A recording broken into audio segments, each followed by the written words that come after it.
આની અંદર ધીરજ રાખવી પડે છે.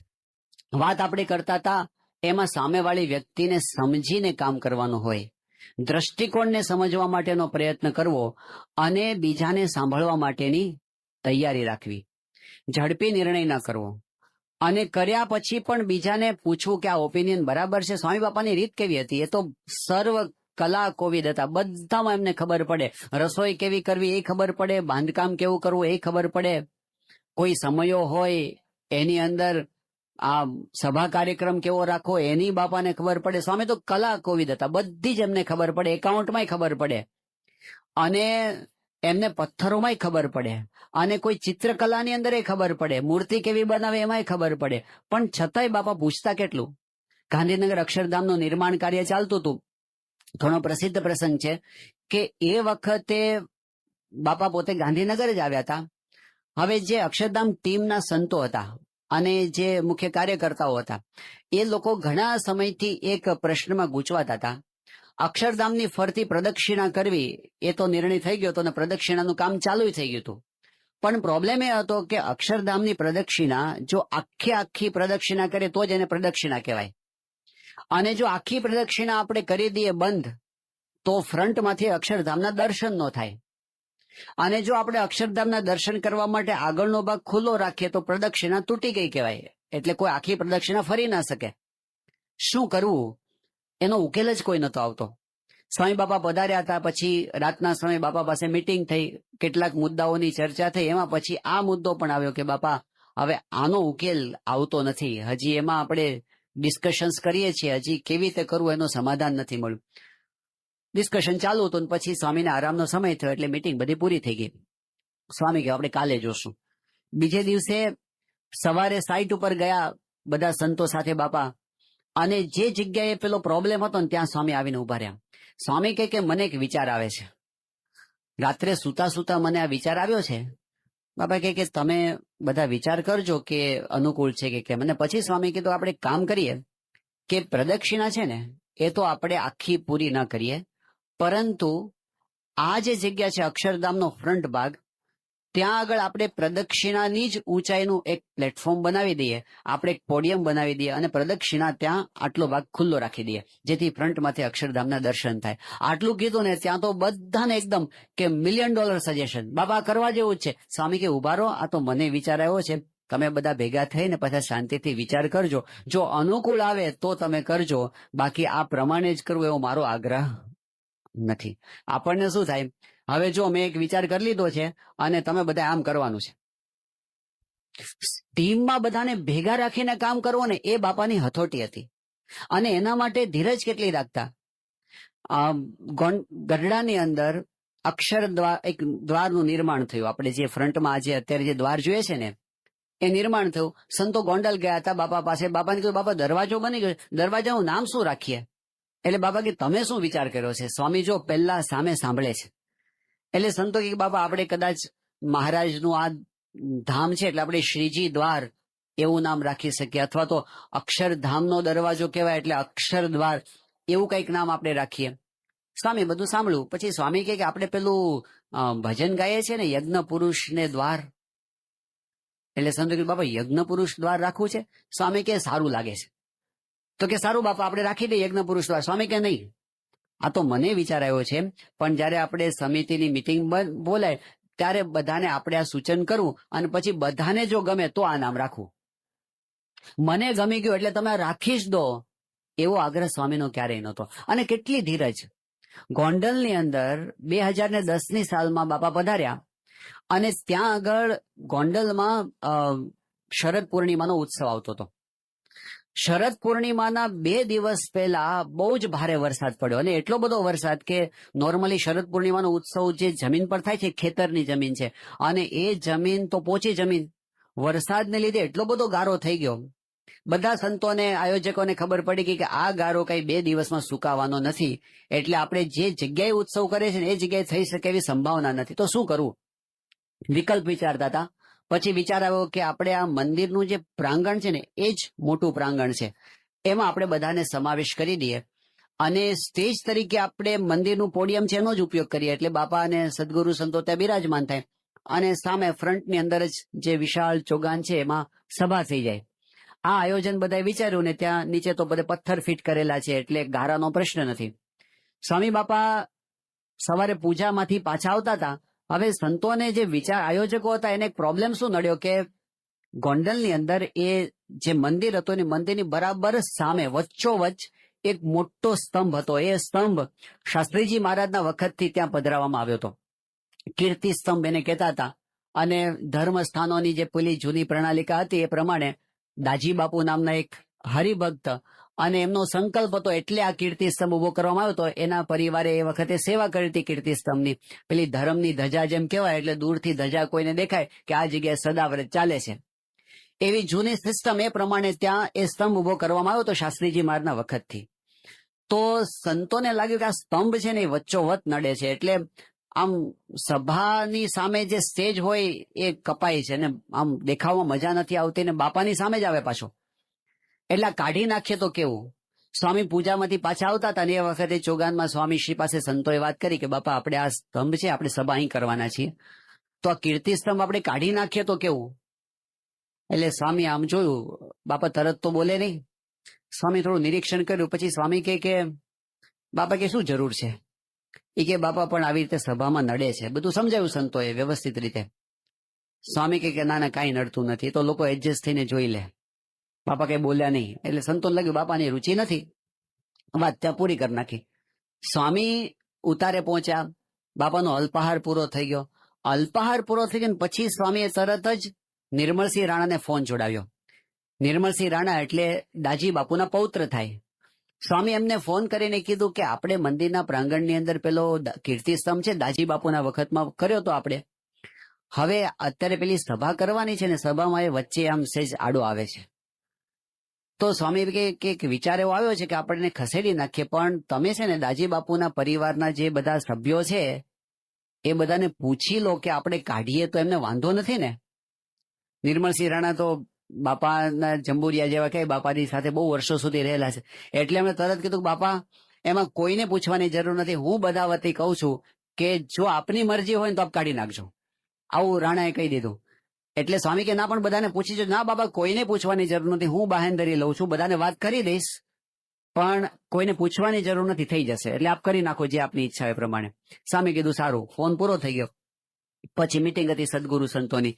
બધી મિટિંગના જે મુદ્દા હતા પૂરા થઈ ગયા. છેલ્લે સ્વામીએ વાત કરી. સ્વામી કે આપણે આ સભા અહીં થવાની છે અને એની અંદર જે આ પેલો સ્તંભ છે ને એ વચ્ચોવચ્ચ આવે છે એટલે બધા જે સભા વ્યવસ્થાના સંતો છે નારાયણ મુનિ સ્વામી વગેરે મને વાત કરી હતી પણ દાજી બાપુના પરિવારે પધરાવેલો હતો એટલે મેં નિર્મળસિંહ રાણાને પૂછ્યું છે અને એમણે કીધું કે વાંધો નથી પણ તમારી શું મરજી છે. એટલે સ્વામી એક એકને પૂછે. મહંત સ્વામીને પૂછે કે કાઢી નાખીએ તો વાંધો નથી ને. પછી ડોક્ટર સ્વામીને પૂછે. પછી કોઠારી સ્વામીને પૂછે. પછી ત્યાગ વલ્લભ બધા સદગુરુ સંતોન બાપાએ પૂછ્યું. બધાએ કીધું હા બાપા આપની ઈચ્છા હોય તો આપણે કાંઈ વાંધો નથી કાઢી નાખો. એ બધું પત્યું ને પછી જે સંતોએ સવારે રજૂઆત કરી હતી ને એને સ્વામી બોલાવ્યા નારાયણ મુનિ સ્વામી વગેરે અને બધાને બોલાવીને સ્વામી કીધું કે હવે છે ને આપણે પેલો કીર્તિ સ્તંભ છે ને હવે કાઢી નાખો વાંધો નથી મેં પૂછી લીધું છે. પહેલી વખતે સ્વામીએ સાંભળ્યું ત્યારે પણ એમને એવું લાગ્યું હતું કે કાઢી નાખવા જેવું છે પણ ઉતાવળ ના લીધી. જુઓ નિર્ણય લેવાની અંદર સ્વામી બધાને ભેળવે છે. આટલું કર્યા પછી પહેલાય કરી નાખ્યો તો બાપા નિર્ણય લેવા કોને પ્રશ્ન હોય પણ નહીં. બધાને વિશ્વાસમાં રાખે છે. આજ તો બાપાની વિશેષતા છે કે બધાને સાથે રાખવા. 1990ની સાલમાં બાપા લંડન ગયા અને લંડનની અંદર ત્યાં એક જમીન હરિભક્તોએ વિચાર્યું હતું કે આપણે આ જગ્યાએ શિખરબદ્ધ મંદિર કરવું. કેટલાક સમયથી આપણે એ જમીનની શોધ કરતા હતા. હવે બન્યું તેવું કે જે જમીન હતી ને જે પસંદ થઈ હતી એ બહુ ઇન્ટિરિયર હતી. આજુબાજુનું વાતાવરણ પણ એવું નહોતું એટલે આમ બહુ જામે એવું નહોતું. પણ બધા ટ્રસ્ટીઓએ કીધું કે બાપા જમીન બહુ સારી છે ને આપણે અહીં મંદિર કરીએ ને. સ્વામી માન્ય કરી લીધું. બાપા આપણે અહીં ખાતમુહૂર્ત કરીએ. બાપાએ શિલાન્યાસ વિધિ કરી નાખ્યો. બધો વિધિ થઈ ગયો. સ્વામી પ્રકાશમાં ફોટા આવી ગયા. લંડનમાં શિખરબદ્ધ મંદિરનો શિલાન્યાસ વિધિ થઈ ગયો. હવે બાપાએ ત્યાર પછી લંડન રોકાવાના હતા થોડા સમય પણ લંડનમાં જે યુવકો હતા ને બધા એની અંદર અંદર વાત ચાલે કે આવી જગ્યાએ મંદિર આ તો સારું ના કહેવાય. આ ટ્રસ્ટીઓએ બધાએ શું કર્યું, મૂળ શું હતું કે બાપા અમેરિકા ખાલી જવાના હતા, લંડન રોકાવાના નહોતા, પણ બધાને એમ કે બાપા આવે છે તો હાજરીમાં જલ્દી ખાતમુહૂર્ત થઈને ઉતાવળે જે જમીન મળીને લઈ લીધી હતી. તો પસંદ નહોતી આ બધાને, એટલે એ યુવકો બધા બાપાને મળવા માટે ગયા અને સ્વામીને કીધું કે બાપા આ પેલી જે જગ્યાએ મંદિર થવાનું છે તો આવી જગ્યાએ મંદિર કરવાનું આપણે. સ્વામી કઈ બોલ્યા નહીં. પેલા યુવકે બોલો બાપા આપની શું મરજી છે? આ ટ્રસ્ટીઓએ બધાએ કીધું એટલે આપ હા પાડીને, બાકી આપની મરજી નથી ને? તમને ગમે છે આ જમીન? સ્વામી બધા યુવકોને કીધું કે જુઓ આપણે આ જગ્યાએ જ મંદિર કરવાનું છે, આ સારી જગ્યા છે. તો યુવકો રડ્યા. એને રડીને કહ્યું બાપા આવી જગ્યાએ? સ્વામી કે જો મારી મરજી છે ને એટલે આપણે અહીં મંદિર કરવું છે, મારી ઈચ્છા છે ને એ સારું થશે. આવું કહીને બાપા યુવકોને શાંત પાડી દીધા. એ તો બધા બહાર નીકળી ગયા. સ્વામીને તરત ત્યાંથી અમેરિકા જવાનું હતું. સ્વામી અમેરિકા 1 મહિનો રોકાવાના હતા. કિક ઓફ સેરેમની માટે બાપા ગયા હતા CFI ના. તો અમેરિકા ગયા પછી સ્વામીશ્રીએ ત્યાંના હરિભક્ત હતા લંડનના ચંદુભાઈ દાલિયા, એને ફોન કર્યો અને સ્વામી કીધું કે તમે છે ને મંદિર માટે જગ્યા શોધતા રહેજો, બીજી સારી મળે ને તો, અને કોઈને કહેતા નહીં, એને જો મળે તો મને કહેજો. આ બાજુ ચંદુભાઈ દાલિયા જગ્યા શોધતા હતા અને એમાં બરાબર જે જગ્યાએ નિસ્દનમાં આપણું હરિમંદિર હતું એ હરિમંદિરની બરાબર સામે એક બીજી પ્રોપર્ટી વેચવા માટે બોર્ડ લગાડ્યું કે આ જમીન વેચવાની છે. અને ચંદુભાઈ દાલિયાએ બાપાને ફોન કર્યો કે બાપા આપણે મંદિરની પેલી સામે નથી ઓલી ગેરેજ વાળી જગ્યા, એ વેચાવા માટે આવી છે. સ્વામી કહે કે તમે છે ને તમારા નામે ખરીદી લો અત્યારે જ. બાપા એમને કહી દીધું. સ્વામી અમેરિકાથી પાછા આવ્યા લંડન. પછી બધા ટ્રસ્ટીઓને ભેગા કર્યા અને સ્વામી કહે કે આપણે આ ચંદુભાઈ છે એને જમીન એક જોઈતી અને મને વાત કરી છે કે મંદિરની સામેની જમીન છે વેચાવા માટે આવી છે. તો સ્વામી કહે કે મને જમીન ગમી છે, તમને કેવું લાગે છે? તો બધાએ કીધું કે હા સ્વામી બરાબર છે, આ તો આપણી જૂની જમીન છે, એની સામે જ આ નવી જમીન આવી જાય તો બંને ભેગું થઈ જાય અને આપણને બહુ કામ લાગે. સ્વામી કે તો પછી આપણે એ જ રાખીએ. પહેલી વખતે સ્વામીને એવું હતું મનમાં, પણ વિચાર કરો બાપાની ઓપિનિયન આપવામાં કેટલી ધીરજ છે. પેલા યુવકો જે વખતે સ્વામીને કહેવા માટે ગયા હતા કે સ્વામી આ બધા વડીલ ટ્રસ્ટીઓ એ બધાએ પરાણે આ જમીન રખાવી પણ તમને પસંદ નથી ને, અને જો બાપા સહેજ એવું બોલી ગયા હોત ને કે આ મારું પણ મન તો નથી, પણ હવે શું થાય, આટલું જો બોલ્યા હોત તો ટ્રસ્ટીઓની શું હાલત થાય કહો. જેને સ્વામીશ્રીએ સોંપ્યું છે એની મર્યાદા પણ સચવાય, ધારેલું કામ પણ થાય. કેટલી ધીરજ રાખીને. એક વખત તો બાપાએ શિલાન્યાસ પણ કરી નાખ્યો. ધીરજ તો જુઓ. પછી ફરી શિલાન્યાસ કર્યો. જે નવી જમીન પર 91ની સાલમાં બાપાએ ફરી શિલાન્યાસ કર્યો, પણ બધાને સાથે રાખ્યા. બધાને એમ તો આ આપણો નિર્ણય છે એવું થયું. તો સ્વામીશ્રી બધાને ભેગા કરીને કામ કરવાનું કહેતા અને એના માટે બાપાની એક રીત હતી કે બીજાનો દ્રષ્ટિકોણ સમજવા માટેની તૈયારી રાખવી અને કોઈ પણ વ્યક્તિ વિશે ઝડપી નિર્ણય ના કરી દેવો. ઝડપી નિર્ણય શું થાય છે, કેટલીક વખત આપણે થોડુંક જોયું હોય ને જાજુ અનુમાન કરી બેસીએ. પૂજ્ય આત્મસ્વરૂપ સ્વામીનો અનુભવનો પ્રસંગે ઘણીવાર કહે છે કે 1980ની સાલમાં જ્યારે પ્રમુખ સ્વામી મહારાજ નાઇરોબી પધાર્યા ત્યારે એ વખતે નાઇરોબીની અંદર એક રવિવારે સમૂહ મહાપૂજાનું આયોજન કરવામાં આવ્યું હતું.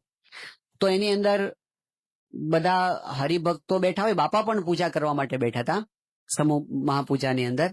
અને એમાં વિધિ કરાવવા માટે નાઇરોબીના આપણા એક સન્નિષ્ઠ હરિભક્ત બ્રાહ્મણ સત્સંગી નારાયણ પ્રસાદભાઈ દવે એ હતા. સરસ રીતે એમણે શાંતિથી 1.25 કલાક સુધી વિધિ કરાવ્યો. બાપાએ બહુ રાજી થયા, હરિભક્તોને બહુ આનંદ થયો.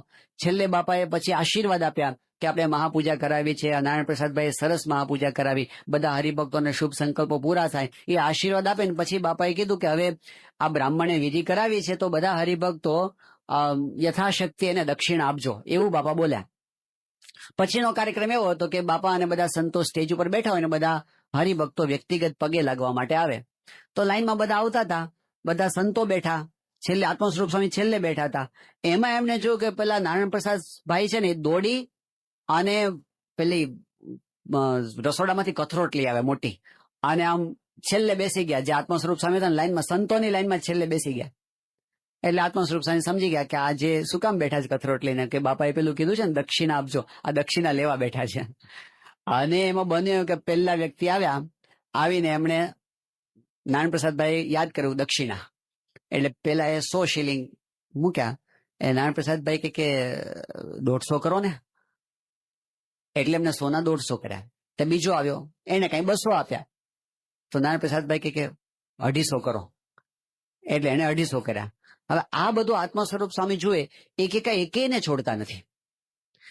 બ્રાહ્મણનો લોભ તો જુઓ, બાપાએ કૃપા કરીને આશીર્વાદ આપ્યા, હરિભક્તો પ્રેમથી દક્ષિણ આપે છે, પણ આને તો સંતોષ જ નથી. બધાની પાસે માગ જ કરે. એટલે એમનું મન ખાટું થયું કે આ મહાપૂજા વિધિ આટલી હારી કરાવી, પણ ભાવ શું હતો? આ જ હતો.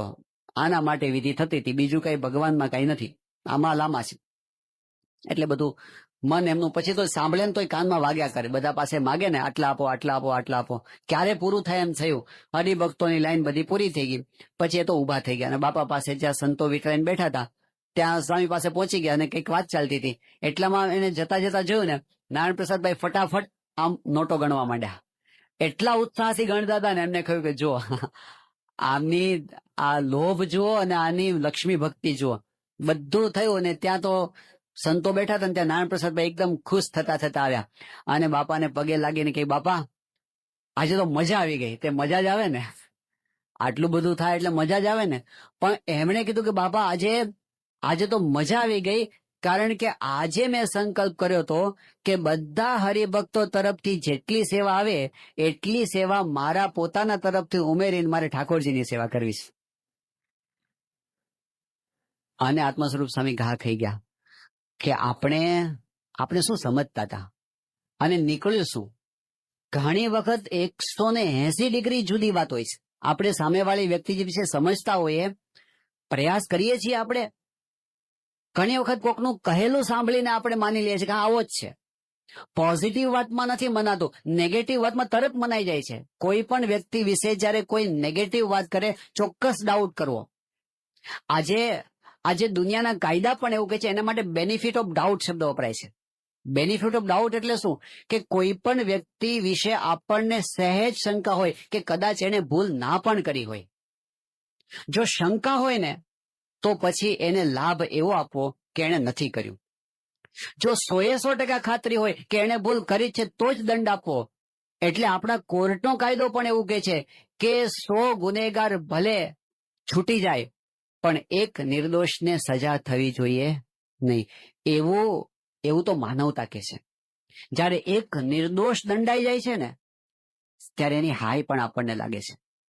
સંપની બાબતમાં, દ્રષ્ટિકોણ સમજવાની બાબતમાં ઉતાવળ કરી દેવાની અંદર ઘણી વખત આવી ભૂલ આપણાથી થઈ જાય છે. આપણે સામેવાળાને સમજવા કે સાંભળવા તૈયાર પણ થતા નથી. આ બહુ જ મોટી ભૂલ છે. એમાંય જ્યારે આપણી જવાબદારી મોટી હોય ત્યારે આપણે વધારે જાણપણું રાખવું પડે છે. કારણ કે સત્તાના નશાની અંદર આપણે બહુ બધાને દુઃખી કરી શકીએ છીએ. જો આપણું ઘરમાં ચાલતું હોય, આપણે ઘરમાં મોવડી હોઈએ, તો એનો અર્થ કે આપણે વધારે નમ્ર થવું પડે.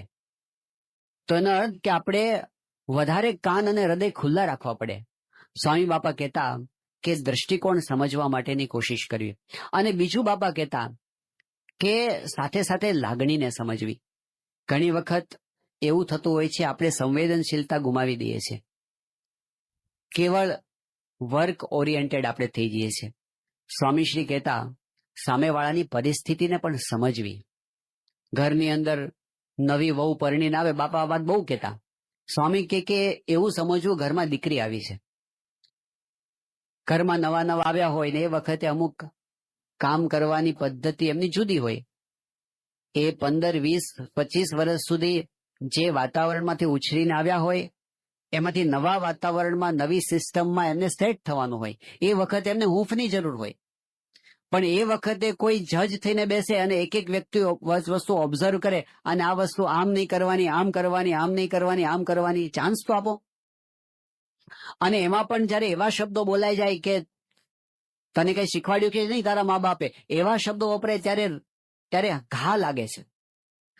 તો સામેવાળાની લાગણીને સમજવી, ભલે એની ભૂલ હોય છતાં પણ લાગણીને સમજવી. અને બીજી વસ્તુ, જે જુવાન છે એને મા બાપની લાગણીને સમજવી. એમાંય ઘણી વખત ભૂલ થતી હોય છે કે પરણતા વ્યક્તિ કે નોખા થવું છે. અરે જે મા બાપે પેટે પાટા બાંધીને દીકરાને મોટો કર્યો હોય, કેટલી આશાઓ સેવી હોય કે દીકરો મોટો થશે, ગડપણમાં આપણી લાકડી બનીને રહેશે અને એવા સમયે પેલો છોકરો બા બાપને ગેટ આઉટ કરી દે. લાગણી. જો ઘણી વખત એવું હોય છે કે મા બાપ જૂના જમાનાના હોય, એમના વિચારો ઘણીવાર જુદા પડતા હોય, ઘણી વખત એવું હોય કે સ્વભાવ પણ વિચિત્ર હોય, આવું બને.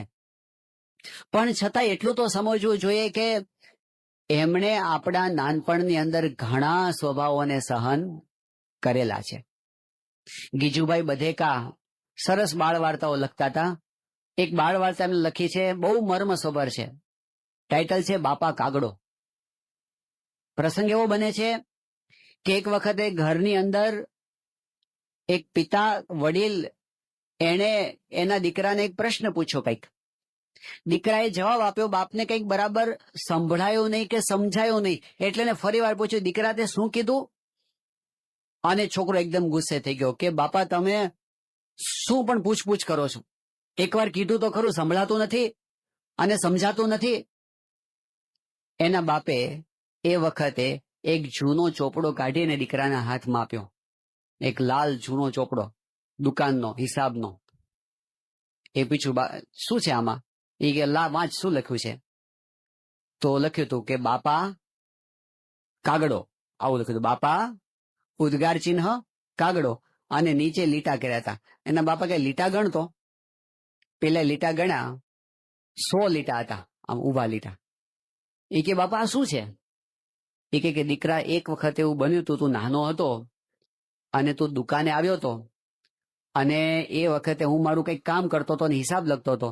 એમાં તને એક કાગડો દેખાણો સામેના છાપરા ઉપર બેઠેલો, એટલે તે મને હલાવીને કીધું બાપા કાગડો. એટલે મેં કીધું કે હા દીકરા કાગડો. હજી હું 1 મિનિટ લખું ત્યારે બાપા કાગડો. તો મેં કીધું હા દીકરા કાગડો, બાપા કાગડો. એ તે જેટલી વખત તે કીધું તું ને એના લીટા છે આ. તે 100 વખત મને કીધું તું, હું કંટાળ્યો નહોતો, તું 2 વખતમાં કંટાળી ગયો. આપણા નાનપણના સ્વભાવો એમણે સહન નથી કર્યા, તો ગડપણના સ્વભાવો આપણે સહન કરવા, સમજવાની કોશિશ. અને એમાંય કેવું થતું હોય છે ઘણી વાર, નારાયણ મુનિ સ્વામી સરસ વાત કરે છે કે એક સોનીની દુકાન અને બાજુમાં લુહારની કોઢ. હવે પેલો લુહાર કામ કરતો હોય ને એટલે લોઢું પેલી ઘણ પછાડે ને ધડીંગ ધડીંગ ધડીંગ ધડીંગ અવાજ આખો દિવસ આવ્યા કરે. એક દિવસ એવું થયું કે લોઢાનો એક ટુકડો એ કોઢમાંથી છટકી અને સોનીની દુકાનમાં જઈને પડ્યો. તો એ ટુકડો પડ્યો ને એટલે સોનું પેલા ટુકડા, લોઢાના ટુકડાને વઢવા માંડ્યું. સોનું વઢે છે. સોનું કહે છે કે ભાઈ હથોડીઓ તો મારા માથે પડે છે, પણ તારા જેટલી ચીસાચીસું નથી કરતો, આટલી ચીસાચીસ શું કરે છે આખો દિવસ? આવું પેલા સોનાએ લોઢાને કીધું. ત્યારે લોઢાએ સામે કીધું કે તારી ને મારી પરિસ્થિતિમાં ફેર છે. સોનું કે શું ફેર છે? મને ટીપે છે તને ટીપે છે. પેલું લોઢું કે ના, તને કોણ ટીપે છે? તને જે લોઢી પેલું હથોડી ટીપે છે ને એ સોનાની બનેલી નથી, લોઢાની બનેલી છે. એટલે તને પારકા ટીપે છે, મને તો પોતાના જ ટીપે છે. કોકનું સહન થાય પણ પંડના જ હોય, અને એ જયારે અપમાન કરે ને ત્યારે એ સહન થતું નથી. મારી દશા આવી છે કે જયારે પોતાના જ કર્મ. બનેલો પ્રસંગ છે, અમદાવાદની અંદર એક બાપુજી ઘરની અંદર પૂજા કરવા માટે બેઠા, નીચે પાથરીને. છોકરો લાંબા લાંબા વાળ, બાથરૂમમાંથી નાહીને નીકળો, એમાંથી પાણી ટપકતું તો એના માથું હલાવ્યું અને એ ટીપા પેલા પૂજા ઉપર પડ્યા. બાપુજી પૂજા કરતા હતા ને, અને એના બાપુજીને ગુસ્સો આવ્યો અને છોકરાને કહે કે ભાન નથી પડતું, તારા પાણીના ટીપા અહીં પૂજા ઉપર પડે છે. એ છોકરાને એટલો બધો ગુસ્સો આવ્યો, એના બાપને એક લાફો મારી દીધો. બકબક કરે છે, આપણે જુવાન છીએ, આપણે શક્તિમાન છીએ, આપણે ઘરમાં કમાનાર છીએ, એટલે આપણને એવો અધિકાર મળી ગયો કે સામેવાળાની લાગણીનો વિચાર જ નહીં કરવાનો. થતું હોય છે આવું અપમાન. આપણે ભૂલી જઈએ છીએ કે સામેવાળાના હૃદય ઉપર આની શું અસર થશે. લાગણીને સમજવાની કોશિશ કરવી, અને એની અંદર બાપા હંમેશા કહેતા કે મોટું મન રાખવું પડે, સામેવાળાની ભૂલને માફ કરવી પડે. એ જ્યારે નથી કરતા ને ત્યારે કેટલીક વખત એવું થાય છે કે આપણે આપણી જાતને જ દંડ દઈએ છીએ. ઘરની અંદર ભેગા રહેતા હોઈએ કેટલીક વખત એવું થવાનું કે કોકના તરફથી આપણને અન્યાય પણ થાય. કેટલીક વખત એવું થવાનું કે અયોગ્ય આચરણ હોય ને આપણે કંઈક સહન કરવાનું આવે. સ્વામી કે મોટું મન રાખવું. મોટું મન રાખવું એટલે શું? જતું કરવું, ભૂલી જવું, માફ કરવું, લિસ્ટ યાદ ન રાખવું. મહાન સ્વામી મહારાજ ઘણી વખત વાત કરે છે. એ કહે છે કે કોઈ માણસે આપણને એક લાફો માર્યો તો આપણને એનું જે દુઃખ થાય 10 મિનિટ સુધી પેલી તમતમાટી થાય, તો એમાં કોનો વાંક? સામેવાળી વ્યક્તિનો વાંક, કારણ કે એને આપણને લાફો માર્યો ને આપણે 10 મિનિટ સહન કરવું પડ્યું. પણ આપણે શું કરીએ છીએ? એને જે એક વાર લાફો માર્યો ને એ આપણે 10 વખત યાદ કરીએ છીએ અને એને 10 વખત સંભાળીને આપણે 10 વખત દુઃખી થઈએ છીએ. એ જે 10 વખત દુઃખી થયા ને એમાં સામેવાળાનો વાંક નથી, એમાં આપણો વાંક છે. નેગેટિવ વસ્તુઓને સંગ્રહી રાખવી. સ્વામી એક બહુ જ પ્રસિદ્ધ અને બનેલો પ્રસંગ મેડિકલ જર્નલમાં છપાયેલો મહાન સ્વામી મહારાજ વર્ષોથી કહે છે કે એક ભાઈને એવું થયું કે ઢીચણનો દુખાવો ચાલુ થયો. ધીમે ધીમે દુખાવો વધવા માંડ્યો અને વધતા વધતા એટલો બધો દુખાવો થયો કે સહન ન થાય. ઘણી બધી દવાઓ કરાવી, ડોક્ટરોને બતાવ્યું, ફિઝિયોથેરાપી કરાવી, પણ દુખાવો મટે નહીં. તો એનો એક મિત્ર હતો, એને સલાહ આપી કે તું એક કામ કર ને કે તું મનોચિકિત્સકને બતાવ ને. પેલો કે જો મને ઢીચણમાં દુખે છે, મગજ તો મારું બરાબર છે. પેલો કે પણ તું ટ્રાય તો કર, બતાવવામાં શું વાંધો છે? આટલા પૈસા તે ખર્ચ્યા છે તો થોડાક વધારે. એને બહુ સમજાવ્યું કે હાલો ત્યારે જઈએ. મનોચિકિત્સક પાસે ગયા, સાયકેટ્રિસ્ટ પાસે જઈને વાત કરી કે સાહેબ મને ઢીચણમાં બહુ દુખે છે. સાયકેટ્રિસ્ટ તો શું કરે? એનો હિસ્ટ્રી પૂછે. તે ઘણા બધા પ્રશ્નો પૂછ્યા. પૂછતા પૂછતા એને એવું પૂછ્યું કે તમારે કોઈની સાથે સંબંધો બગડ્યા હોય એવું છે? પેલે કીધું હા. એ કોની સાથે? એ કે મારા સગા ભાઈ સાથે. કે શું પ્રશ્ન છે? પેલા એ કીધું કે મારા ભાઈએ મારી પાસે $5,000 ઉછીના માંગ્યા અને એને જરૂર હતી, મેં એને આપ્યા. પછી અમુક સમય પછી મેં પાછા માંગ્યા તો એ માણસ ફરી ગયો અને એક તે મને આપ્યા જ નથી અને મને જુઠ્ઠો પાડે છે. આટલું કહેતા એકદમ એ ગુસ્સામાં આવી ગયો અને એકદમ ધુઆ પુઆ થઈ ગયો. એટલે ડોક્ટરે કીધું કે તમારા રોગનું નિદાન થઈ ગયું છે. હવે તમારે જો સાજા થવું હોય તો એના માટેનો ઉપાય એ છે કે તમારે તમારા ભાઈ પાસે જઈ અને એની માફી માંગવાની. પેલો કે તમે ડોક્ટર છો કે કોણ છો? 5,000 એ લઈ ગયો છે, ખોટું એ બોલે છે, માફી મારે માંગવાની. ડોક્ટર કે જો હાજા થવું હોય તો આ ઉપાય છે. પેલો કે નથી થવું, જાઓ. એ ઉતરી ગયો હેઠે, ઘરે જતો રહ્યો. 2-4 દિવસ જતા રહ્યા, પાછો દુખાવો બહુ પડ્યો. એના મિત્રે ફરી કીધું કે હાલને હવે એની પાસે જે કંઈક ઉપાય મળશે. ફરી એની પાસે ગયા. એ કીધું ડોક્ટર સાહેબ કંઈક ઉપાય. ડોક્ટરે કીધું કે જો આ એક જ ઉપાય છે, તમારે સાજા થવું હોય તો તમારા ભાઈ પાસે જવું જ પડશે અને એની માફી માંગવી જ પડશે. પેલો કમ અને તૈયાર થયો. એના ભાઈ પાસે ગયો, બારણું ખખડાવ્યું. એના ભાઈએ બારણું ખોલ્યું અને સામે આને જોયો. એને ધ્રાસકો પડ્યો કે આ નક્કી ઉઘરાણી કરવા આવ્યો હશે. આને કીધું જો ભાઈ હું ઉઘરાણી કરવા નથી આવ્યો, તને મળવા આવ્યો છું. કે સારું સારું, આવ અંદર આવ. બેઠા બંને. શું કામ છે બોલ? એટલે આ કે હું છે ને તારી માફી માંગવા આવ્યો છું. કેમ? કે મને એવું લાગે છે કે કદાચ મેં છે ને 5,000 તને નહીં આપ્યા હોય, કદાચ બીજા કોકને આપ્યા હશે અને મને એવી ભ્રાંતિ થઈ હશે કે મેં તને આપ્યા છે. પણ હવે જે થયું તે થયું, પતી ગઈ વાત. પણ સોરી, મેં અત્યાર સુધી તને બહુ ખરાબ શબ્દો કયા, તારું બહુ અપમાન કર્યું, જેમ તેમ તને બોલ્યો, તો તું મને માફ કરજે. આવું કીધું ને એટલે ભાઈને અંતરદ્રષ્ટિ થઈ. એ કે ના ના ભાઈ, તે મને જ આપ્યા. આ તો છે ને હવે મારી પાસે સગવડ નથી, પણ તું થોડી ધીરજ રાખજે, હું ધીમે ધીમે કરીને બધા તને પૂરા પાડી.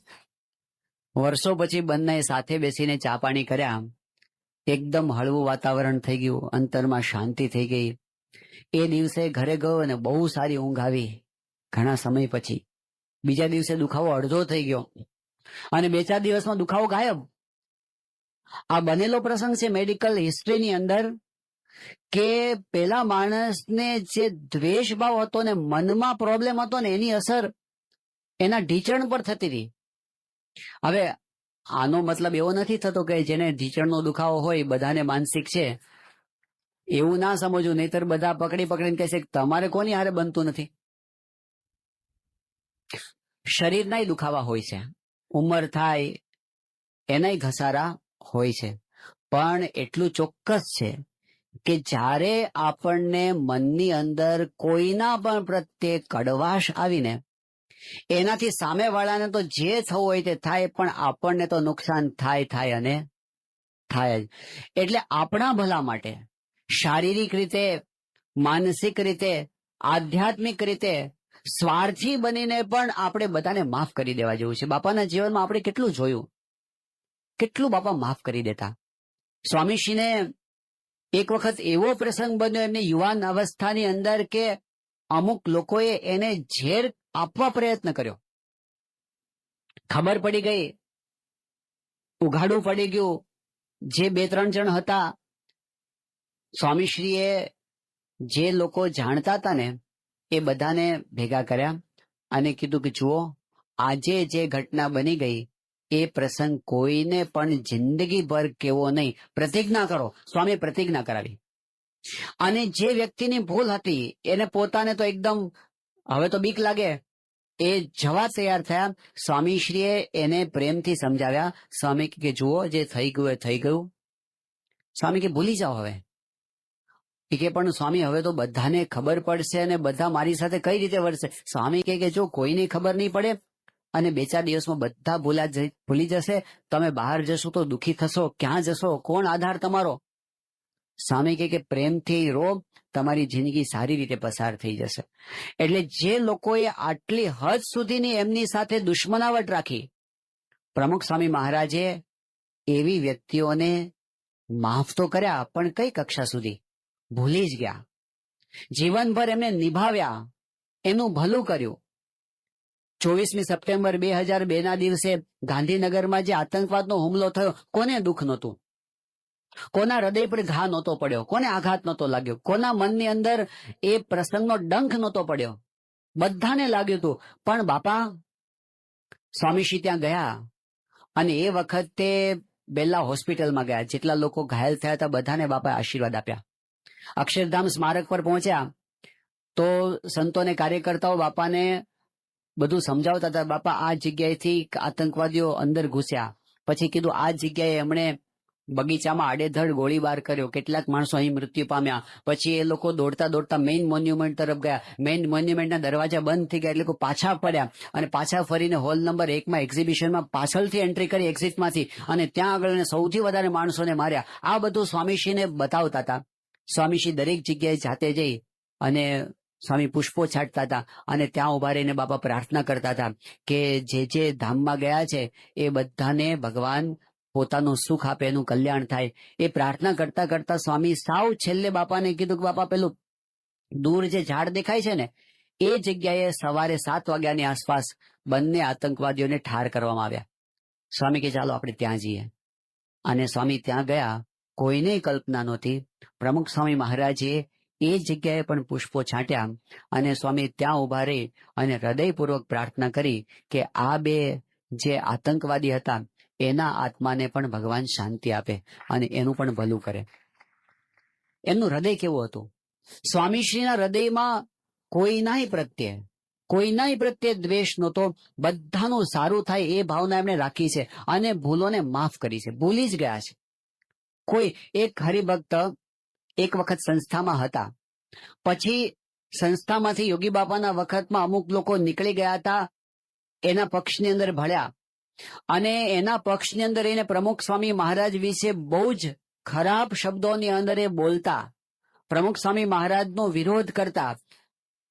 જીવનનો અંતકાળ જ્યારે આવ્યો, એમની છેલ્લી બીમારી હતી, ત્યારે એમને બહુ જ પસ્તાવો થયો કે મેં આવા નિર્મળ અને સાચા સંત વિશે આવું કર્યું.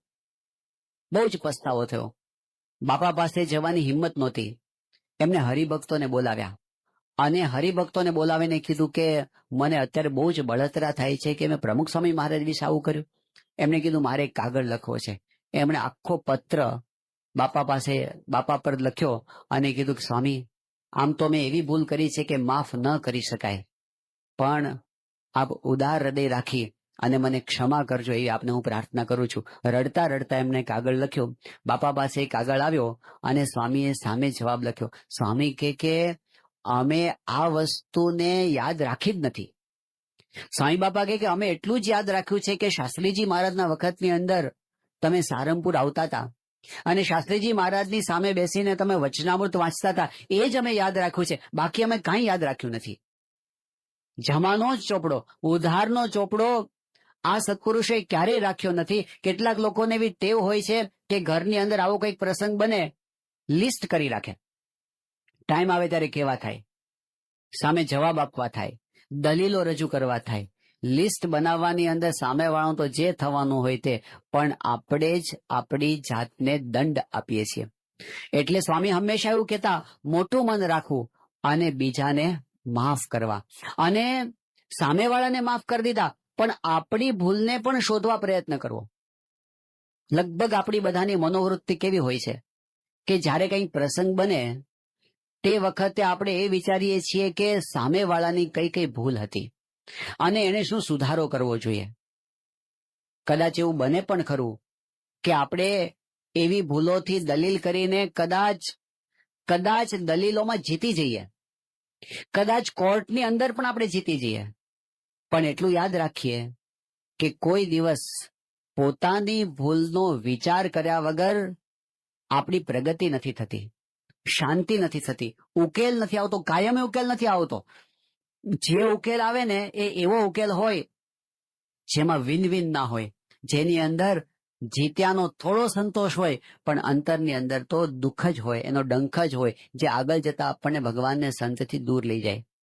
આપણે સત્સંગના ઇતિહાસની અંદર આપણે જોઈએ તો પવિત્રાનંદ સ્વામી હતા, મોટા સંત હતા, વિદ્વાન હતા, સદગુણવાળા હતા, ધર્મ નિયમમાં બહુ જ દ્રઢ હતા, વ્યવહાર કુશળ હતા, સંસ્થામાં આગેવાન હતા. વડતાલની અંદર ભગતજી મહારાજને જ્યારે વિમુખ કરવામાં આવ્યા ત્યારે એ વખતે ફ્રન્ટ રો ની અંદર રહી અને પવિત્રાનંદ સ્વામી નિર્ણય કરવામાં હતા. એમણે નિર્ણય આપ્યો કે મારે પ્રાગજીને વિમુખ કરવો છે, એવો નિર્ણય એમણે આપ્યો હતો. અને એમના નિર્ણયની સામે કોઈ બોલી શકે નહીં એવો એમનો પાવર હતો. એક વખત હોય પાવર, સમય પ્રમાણે પાવર બદલાતો હોય છે. એ વખતે એમનો પાવર આટલો બધો હતો. પણ વર્ષો પસાર થયા, સમય એકવાર એવો આવ્યો કે એક વખત આણંદની અંદર આચાર્ય મહારાજ આવવાના હતા વડતાલથી, સાથે કેટલાક સંતો પણ આવવાના હતા. પવિત્રાનંદ સ્વામી પણ એમની સાથે જ આવ્યા હતા. કોઈ હરિભક્તને પધરામણી વગેરે પ્રસંગ હતો, પછી 1-2 દિવસથી રોકાવાનું હશે. સાંજના સમયે મંદિરની અંદર આરતી થઈ અને આરતી થયા પછી જે સંપ્રદાયની પ્રણાલિકા પ્રમાણે ધૂન બોલાય, રામકૃષ્ણ ગોવિંદ જય જય ગોવિંદ, હરે રામ ગોવિંદ જય જય ગોવિંદ, એ ધૂન બોલાણી અને એના છેલ્લા ભાગની અંદર ધૂન આવી સ્વામિનારાયણ સ્વામિનારાયણ. હવે જૂની પ્રણાલિકા એવી હતી કે એ વખતે છેલ્લા ભાગની અંદર નરનારાયણ સ્વામિનારાયણ, નરનારાયણ સ્વામિનારાયણ એવું બોલવામાં આવતું હતું. પવિત્રાનંદ સ્વામી જૂની પ્રણાલિકાના આગ્રહી અને કેટલાક નવા સંતો પછી આવ્યા હતા, એ બધા વિચારતા હતા કે હવે આ પ્રણાલિકા છોડો, કારણ કે મહારાજે 2 દેશ પાડ્યા, એમાં નરનારાયણ એટલે અમદાવાદ દેશ કહેવાય, લક્ષ્મીનારાયણ એટલે વડતાલ દેશ કહેવાય. એટલે અમદાવાદ દેશના નામ આપણે શું કામ લેવા? એટલે આપણે નરનારાયણ સ્વામિનારાયણ નહીં, સ્વામિનારાયણ સ્વામિનારાયણ ચાલુ કરો. પવિત્રાનંદ સ્વામી કે જૂની પ્રણાલિકા શું કામ તોડો છો? પેલા કે હવે જૂનું છોડો, પણ ખેંચતાણ રહ્યા કરે.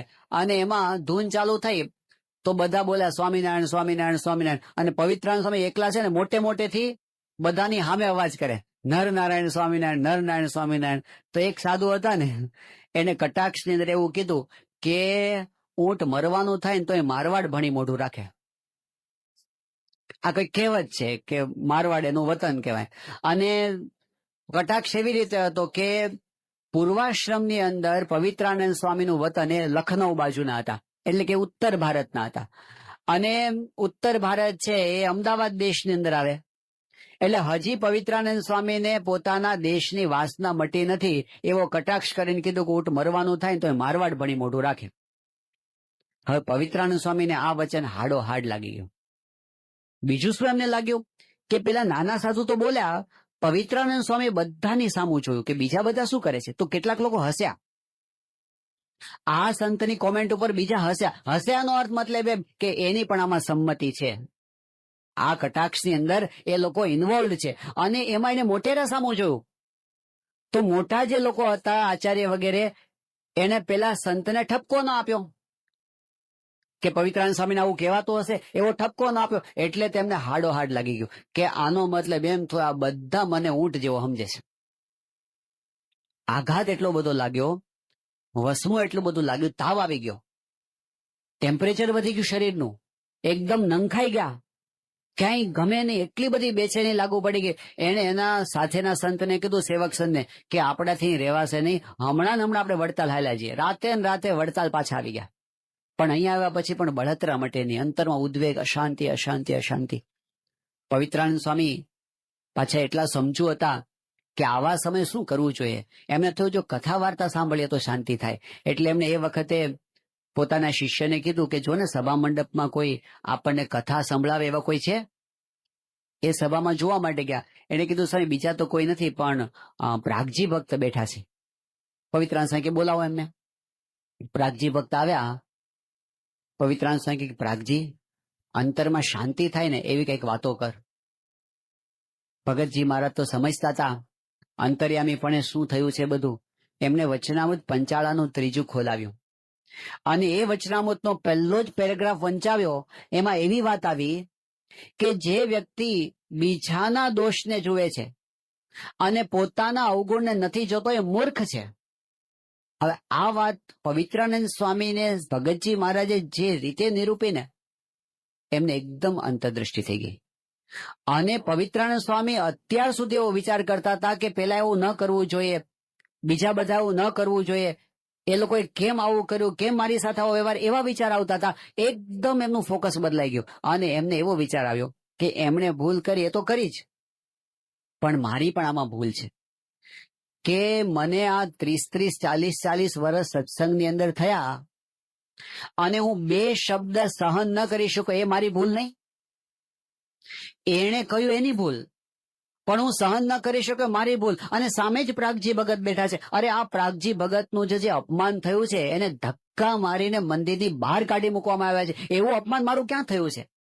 અને છતાં પણ એના મુખ પરની પ્રસન્નતાની રેખા વિલાઈ નથી. અને હું 2 શબ્દની અંદર દુઃખી થઈ ગયો તો હું આ સત્સંગમાં આવીને પામ્યો છું, મેં શું સમજણ કેળવી? આવી જ્યારે એમને અંતર્દ્રષ્ટિ થઈ ને ત્યારે એકદમ શાંતિ થઈ ગઈ. જ્યારે આપણે પોતાની ભૂલનો સ્વીકાર કરીએ છીએ ને, બાજી આપણા હાથમાં આવે છે.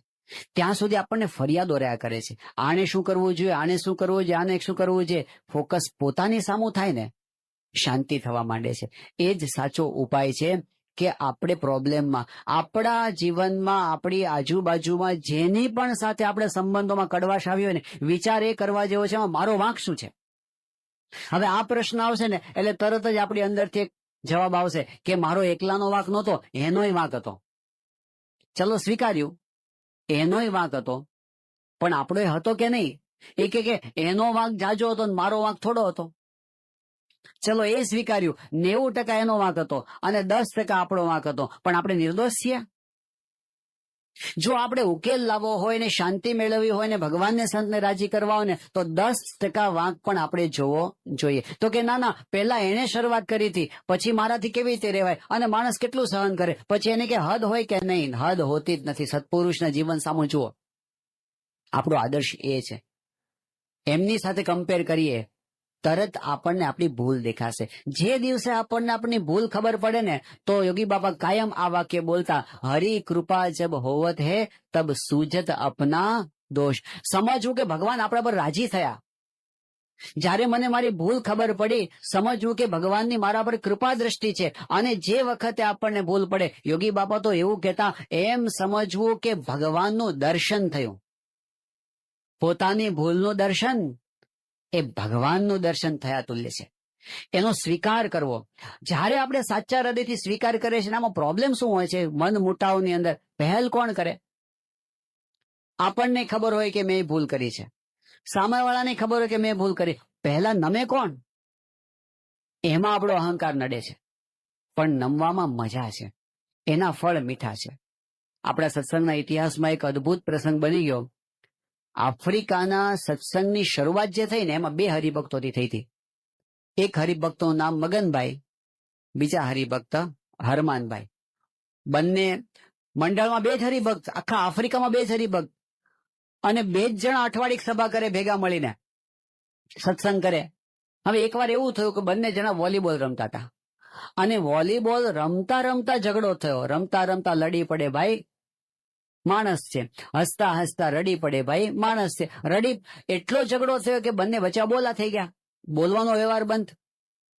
અને એમાં સભાનો દિવસ આવ્યો અને સભાનો સમય આવ્યો. હવે બે જ માણસ સભામાં ભેગા થતા હોય અને બે વચ્ચે બોલવાનો વ્યવહાર બંધ થઈ જાય તો સભા કેવી રીતે થાય? એટલે આ બાજુ મગનભાઈના મનમાં વિચાર આવે કે આપણે બોલા તો લીધા જ, પણ સભાનું શું થશે? પેલી બાજુ હરમાનભાઈને વિચાર આવે કે સભાનું શું થશે? બંને મનમાં વિચાર આવે કે મગનભાઈ વિચાર કે હરમાનભાઈ જો આવે ને તો સારું, હરમાનભાઈ છે મગનભાઈ આવે તો સારું, મુખે કોણ પહેલ કોણ કરે? છેવટે છે ને પછી મગનભાઈ હરમાનભાઈ થી રહેવાનું નહીં. એટલે છે ને ધીમે ધીમે ચાલતા ચાલતા આવ્યા મગનભાઈના ઘરે અને ધીમે ધીમે બહારનું ખખડાવ્યું અને કીધું કે મગનભાઈ સભા નથી કરવી? મગનભાઈ કે બહુ સારું થયું તમે આવી ગયા, હું વિચાર કરતો હતો કે તમે આવો તો સારું. અને એ દિવસે સભા થઈ. હવે કલ્પના કરો એ વખતે બે માંથી એક જણે જો ન મૂક્યું હોત ને તો આફ્રિકાનો સત્સંગ જ ના હોત. જે ફૂલેલો ફાલેલો આવો ભવ્ય દિવ્ય સત્સંગ આફ્રિકાનો થયો, કેટલા બધા મંદિરો થયા, પણ જયારે એક મોવડી પોતાના મનનું ના મૂકે ને તો કેટલી અસર થાય. અને જો આફ્રિકાનો સત્સંગ ના હોત તો ઇંગ્લેન્ડનો ના હોત, કારણ કે આફ્રિકામાંથી જ ઇંગ્લેન્ડ ગયો છે અને ઇંગ્લેન્ડથી જ અમેરિકાના સત્સંગની શરૂઆત થઈ છે. બાબા 70 ગયા ત્યારે તો અમેરિકાનો સત્સંગ ના હોત. જ્યારે કોઈ મોવડી હોય ત્યારે એની તો જવાબદારી વહેલી બને છે કે આપણે નમ્ર થઈને પોતાનું મૂકી દેવું. એ અઘરું છે.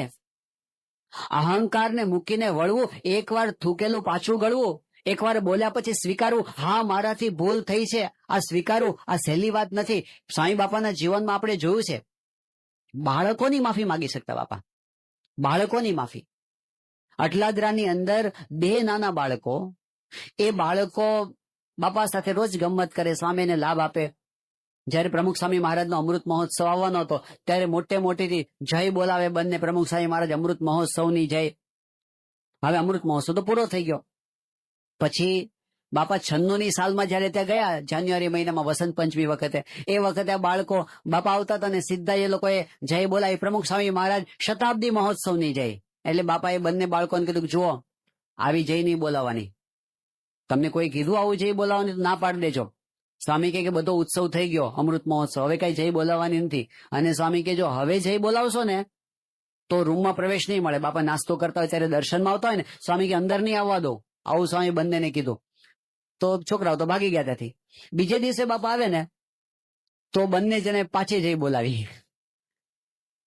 એકનું નામ હતું ભગવત, બીજાનું નામ હતું તિલક. એ બંને જઈ બોલાવી. પ્રમુખ સ્વામી મહારાજ શતાબ્દી મહોત્સવ નહીં છે. સ્વામી એકદમ, સ્વામી કે કેમ ના પાડી હતી તોય કેમ જઈ બોલ્યા? બાપા કે દંડવત કરો 5-5, 2 ને 5-5 દંડવત કર્યા. સ્વામી કે હવે આજની સજા કે 2 માંથી કોઈ અંદર આવવાનું નહીં આજે. એ તો જતા રહ્યા. બાપા રૂમમાં ગયા અને બાપાનો નાસ્તો ચાલુ થયો. એક બાજુ સ્વામીનો નાસ્તો ચાલુ થયો અને એ વખતે ગ્રંથનું વાંચન થતું હતું, પુસ્તકનું. એ પુસ્તક હતું બાળ સ્નેહી. એ પુસ્તક વંચાય અને બધાએ નોટિસ કર્યું કે બાપાનું ધ્યાન નાસ્તામાં નથી. સ્વામી થોડી થોડી વાર આજુબાજુ જોયા કરે. અડધો નાસ્તો થયો ને, સ્વામી કહે કે કેમ પેલા છોકરાઓ દેખાતા નથી? તો સંતો કે બાપા આપે એમને આદેશ આપ્યો ને કે આજે નહીં આવવાનો એટલે નથી આવ્યા. તો સ્વામી એક સંતને કહે કે જાઓ ને બોલાઈ આવો. એ 2 બાળકોને ગોતવા મોકલ્યા સ્વામીએ અને 2 માંથી એક મળ્યો, ભગવત મળ્યો, પણ તિલક મળ્યો નહીં. એટલે જેવો ભગવત આવ્યો ને એટલે જેવો રૂમમાં પ્રવેશ કર્યો ને તો સ્વામીને નજીક બોલાવ્યો. સ્વામી સોરી કીધું એને. સ્વામી કે સોરી, હું તમને વઢ્યો. અને સ્વામીએ પોતાના થાળમાંથી એને પ્રસાદ આપ્યો અને માફી માંગી. હવે તિલક બાકી રહી ગયો હતો. સાંજના સમયે સ્વામી સભામાં આવતા હતા, પાછો તિલક મળી ગયો. સ્વામી એનો હાથ પકડીને અંદર સુધી લઈ આવ્યા. ફરી સ્વામી એને માથે વાલ કર્યું અને સ્વામી હાથ જોડીને કે સોરી તિલક, ગઈકાલે આજ સવારે મારાથી તને બોલાઈ ગયું ને, તને ખોટું લાગ્યું હતું, તું દુઃખ ના લગાડતો હો. એમ કરીને બાપાએ એની માફી માંગી. બાપા એક નાના બાળકની માફી માંગતી વખતે પણ એને ક્યારેય નાનપ અનુભવાતી નથી. કોઈને વઢ્યા હોય ને, કેટલાય વખત સ્વામી બાપાના જીવનનો પ્રસંગ બન્યો છે. સ્વામી નાના સંતની માફી માંગે, સ્વામી નાના હરિભક્તની માફી માંગે, સાવ ત્રાહિત વ્યક્તિની અરે ભૂલ વગર માફી માંગી શકે અને હૃદયથી માંગે. સ્વામી બાપા માંગી શકતા હોય તો જેના નિર્માની ભગવાન એના જનને જોઈએ કેમ કેમ નથી માફી માગી શકતા? જો આટલું થાય ને, મધુર પરિણામો આપણને મળશે. ઘણી વખત આપણને બીક લાગે, આપણે માફી માંગીએ ને તો ઓલો ચડી બેસે, એવી બીક લાગે. અરે ટ્રાય તો કરો, એકવાર ગુરુના રસ્તે ચાલવાની કોશિશ તો કરો. સાચા હૃદયથી માગવાની. ખોટી માફી માંગવાથી કામ નથી થતું. સાચા હૃદયથી માગે તો એના હૃદય પર અસર થાય છે. બાકી ઘણા લોકોને એવી ખોટી ટેવ પડી જાય કે આપણે માફી માંગી લેવાની ઉપરથી. એવું નહીં. સાચા હૃદયથી માફી માંગીએ તો એ પ્રયોગ ખરેખર કરવા જેવો છે કે આપણે બાપાના સાનિધ્યમાં બેઠા છીએ, એમની છત્રછાયામાં બેઠા છીએ. આજે આપણે એવું નક્કી કરીએ કે જેણે આપણા માટે કાંઈ પણ ખરાબ કર્યું હોય ને, એ બધાને હૃદયથી માફ કરી દો. સાચા હૃદયથી, ઉદારતાથી, પ્રમુખ સ્વામી મહારાજના માર્ગે ચાલીને અને બાપાને રાજી કરવાના ઉદ્દેશથી આપણને શાંતિ થઈ જશે. કોઈના પ્રત્યે કોઈ ફરિયાદ નથી. ભગવાન બધાનું ભલું કરો. અને કોકના પ્રત્યે આપણાથી કાંઈ પણ દુર્વ્યવહાર થયો હોય, એકવાર સાચા હૃદયથી એમને સોરી કહી દો, આપણું માન મૂકીને. જો આપણને મોઢામોઢ કહેતા બીક લાગતી હોય અને એટલી હિંમત ના ચાલતી હોય, તો એકવાર SMS તો કરી દો સોરીનો, અને ખરેખર ચમત્કાર જેવું કામ થશે. થયા છે. જો આપણે આટલું કરશું ને, સામેવાળી વ્યક્તિમાં પરિવર્તન આવશે. અને કદાચ પરિવર્તન નહીં આવે, આ દુનિયામાં કેટલાક લોકો એવા છે કે તમે ગમે એટલું સવળું વર્તન રાખશો ને તો એ નહીં બદલાય. એવાય દુનિયામાં છે. એવા આપણા ગુણાતીત ગુરુઓને મળ્યા છે. ગુણાતીતાનંદ સ્વામી જુનાગઢ મંદિરના મહંત. હવે એમની લીડરશીપમાં શું ખામી હોય અને એને પોતાના જીવનમાં શું ભૂલ કરી હોય, કેટલું પ્યોર જીવન, કેટલા નિષ્પક્ષ પુરુષ, કેટલા પવિત્ર પુરુષ. એ ગુણાતીતાનંદ સ્વામી માટે એમના વખતની અંદર તળ જુનાગઢની અંદર એવી માનતા માનનારા લોકો હતા જે એવી પ્રાર્થના કરતા હતા કે જો ગુણાતીતાનંદ સ્વામી મરે ને તો રાધા રમણ દેવને પાકો થાળ કરું. આવી માનતા કરનારા હતા. અને ક્યાં સુધી, કેટલી હદ સુધી કે ગુણાતીતાનંદ સ્વામી મંદિરમાં પ્રદક્ષિણા કરતા હતા અને ઉપર પેલું કામ ચાલતું હતું શિખરનું, અને એક જણે ઉપરથી પથ્થર એવી રીતે નાખ્યો ગુણાતીતાનંદ સ્વામીને ઉપર પડે. સ્વામી તો અંતર્યામી પણ બધું જ જાણતા હતા. જેવો પથ્થર ઉપરથી આવ્યો, સ્વામી 2 ડગલા પાછળ હટી ગયા અને પછી ઉપર જોઈને બોલ્યા, તારો માર્યો નહીં મરું. પણ આટલી હદ સુધી દ્વેષ કે મારી નાખવા સુધીના વિચારો આવે. ભગતજી મહારાજને ઝેર આપવાના. ભગતજી મહારાજે કોની સાથે એમણે ખરાબ વ્યવહાર કર્યો કહો? તો વાંક વગર પણ એમની સાથે ખરાબ વ્યવહાર કરનારા હતા, આજે પણ હશે. એ લોકો જિંદગી પર નથી બદલાયા. એવાય છે. યોગી બાપા માટે, પ્રમુખ સ્વામી મહારાજ માટે, મહંત સ્વામી મહારાજ માટે જેને દ્વેષ કર્યો હશે, આજે કેટલાક લોકો એવા હશે કે જે કીડી જેવા જીવને પણ દુભવતા નથી, એવા સંત સાથે શત્રુભાવ રાખતા હશે.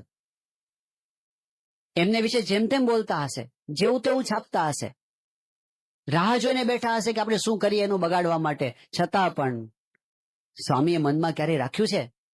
પ્રમુખ સ્વામી મહારાજનો આ માર્ગ છે, એમનો જીવન સંદેશ આ છે કે આપણા તરફથી બધાને માફ કરી દેવા, અને આપણા તરફથી કોઈનું ખરાબ થયું હોય તો એની માફી માગી લેવી. પરમ શાંતિ અને ભગવાનનું સુખ એ આની અંદર રહેલું છે. બાકી જો મનમાં ગૂંચવાડો હશે ને તો બાપાની સાથે બેઠા હોઈશું તો પણ આપણને મજા આવશે નહીં સત્સંગની. તો સ્વામીશ્રીએ આ પરસ્પર સંપ માટે જે આપણને સંદેશ આપ્યો કે બીજા સમજે કે ન સમજે પણ મારે સંપ રાખવો છે.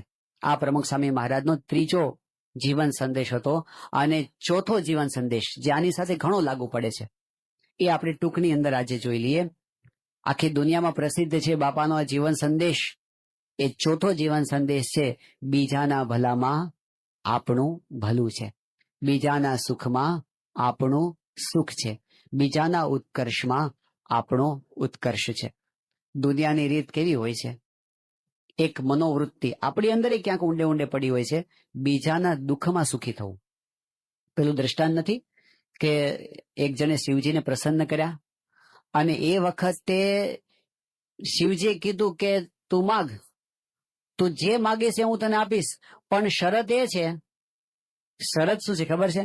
કે તને જેટલું મળશે ને તારા પાડોશીને ડબલ મળશે. પેલું કે એવું શું કામ? શિવજી કે એવું શું કામ એ પૂછવાની તારે જરૂર નથી. તને જેટલું માગીશ એટલું બધું મળશે, એની શું કામ ચિંતા કરે? તું માગી લે ને, તને જરાય ઓછું નહીં આપો, પણ પાડોશીને ડબલ મળશે.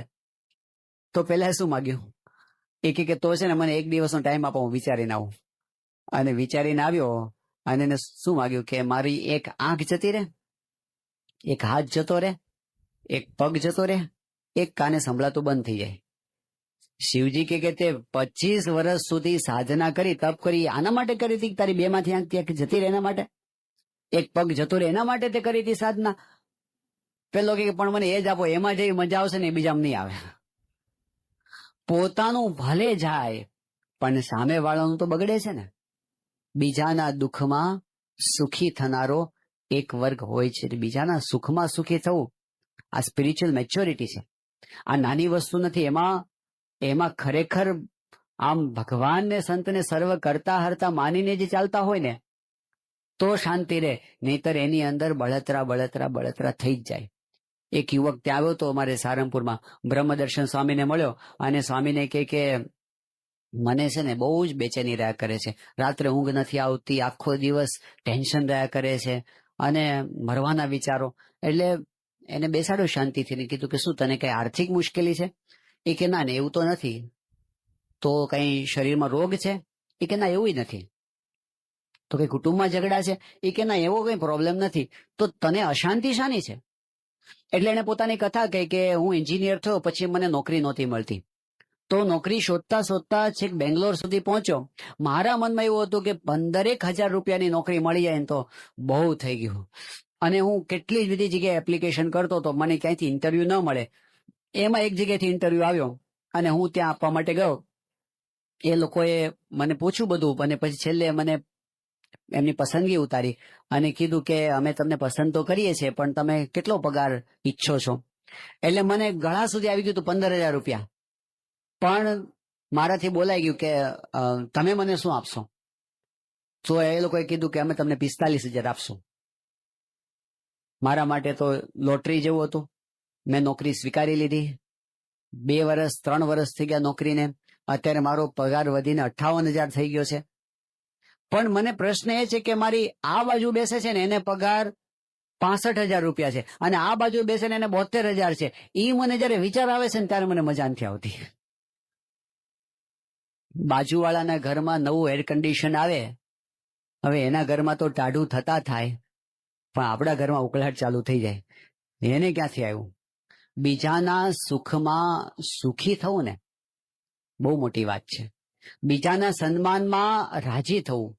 કોઈ હરિભક્તોનું સન્માન થતું હોય અને આપણે રાજી થઈએ. અરે ઘણી વખત તો એવું થાય છે કોકના દ્વારા સારું કામ સત્સંગની અંદર થાય તોય આપણને થાય કે એના દ્વારા કેમ સારું થયું, સહન નથી થતું. શાસ્ત્રીજી મહારાજની રીત આપણે જોઈએ, બીજાના ઉત્કર્ષમાં ને બીજાના સન્માનમાં કેવી તૈયારી. અમદાવાદની અંદર કાશી વિશ્વનાથ મંદિરની અંદર પારાયણ ચાલે.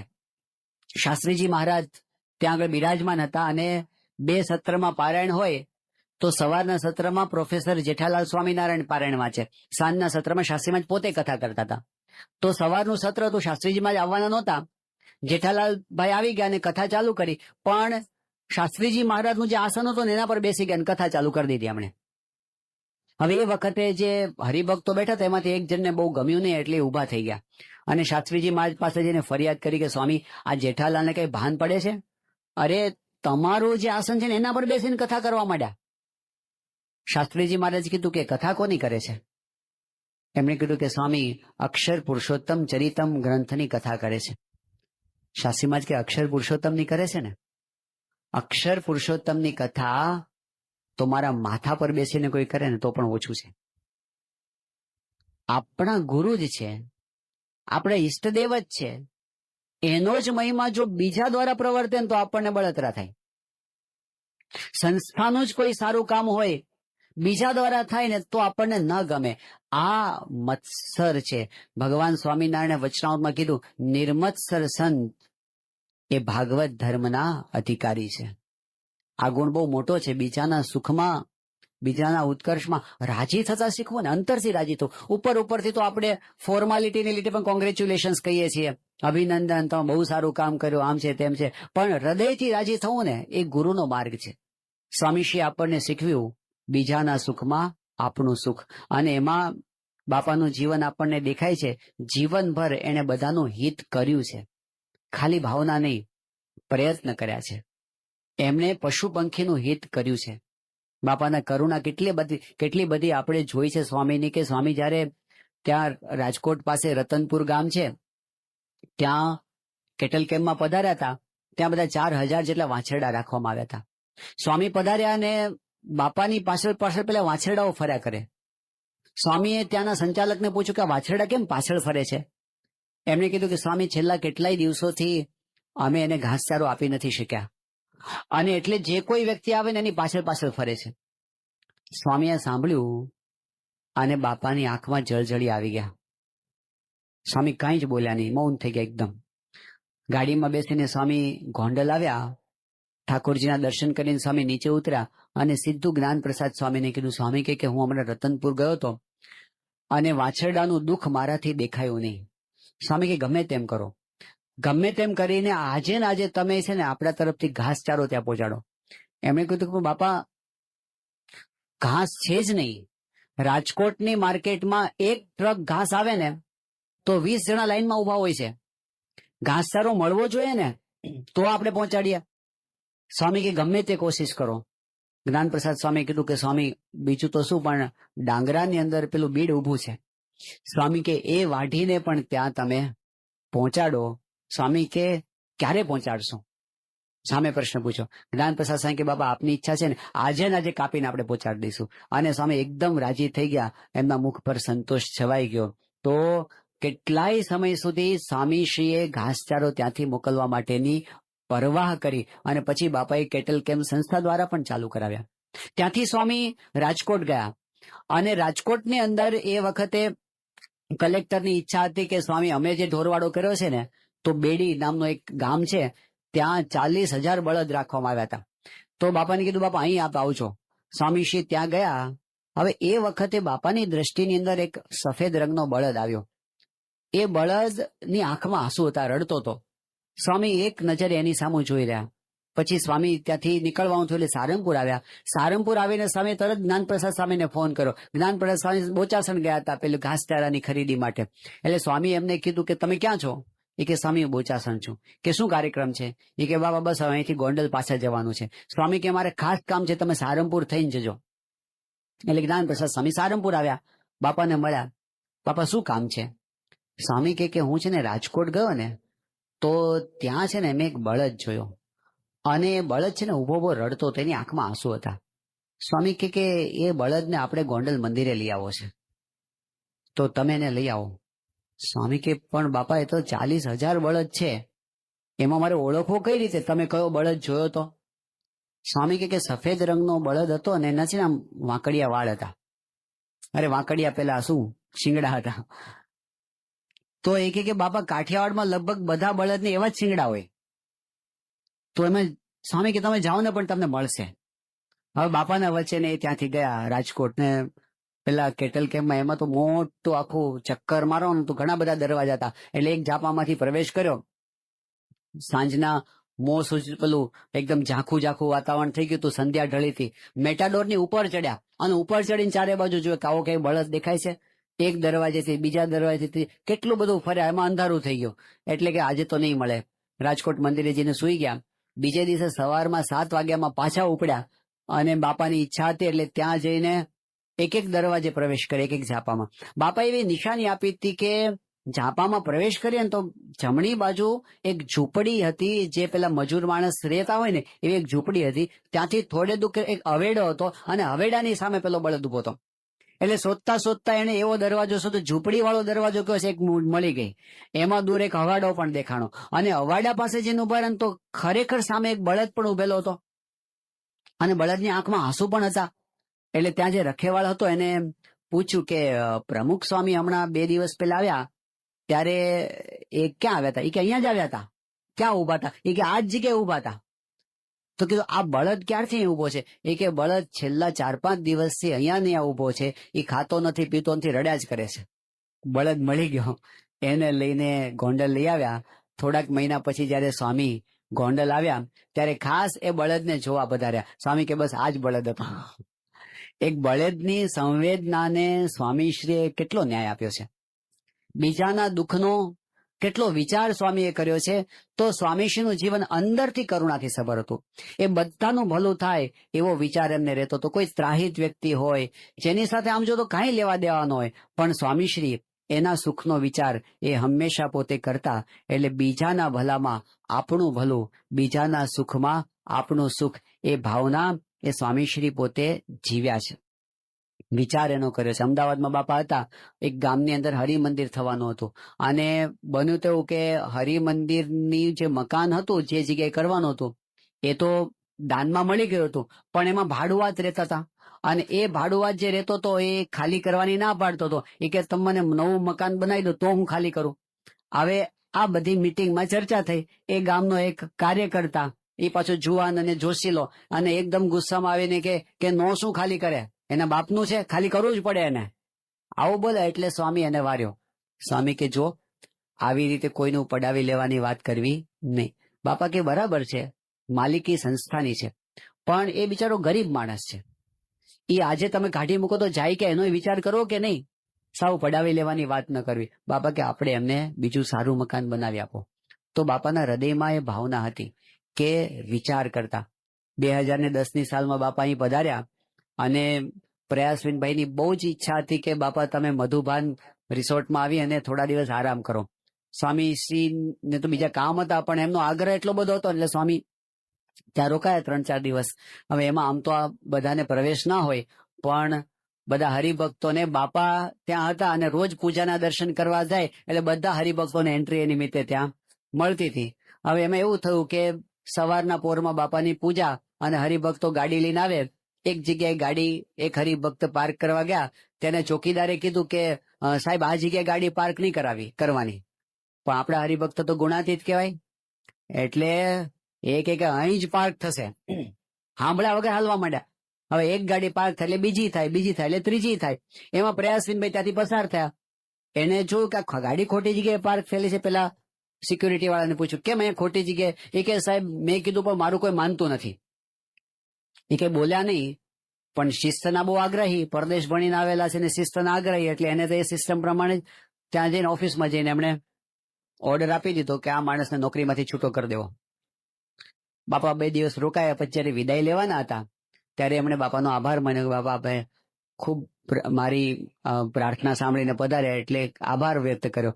સ્વામીશ્રી જયારે નીકળતા સ્વામીએ પ્રયાસવિનભાઈની પાસે આવીને કીધું કે અમે આગળ આવ્યા, અમારા સંતો પણ આવ્યા, અમારા હરિભક્તો પણ આવ્યા, એ બધા અમુક રીતે ટેવાયેલા ન હોય, એટલે બાપા કે જો એમનાથી કઈ ભૂલચૂક થઈ હોય તો સ્વામી કે એમના વતી હું તમારી માફી માંગુ છું.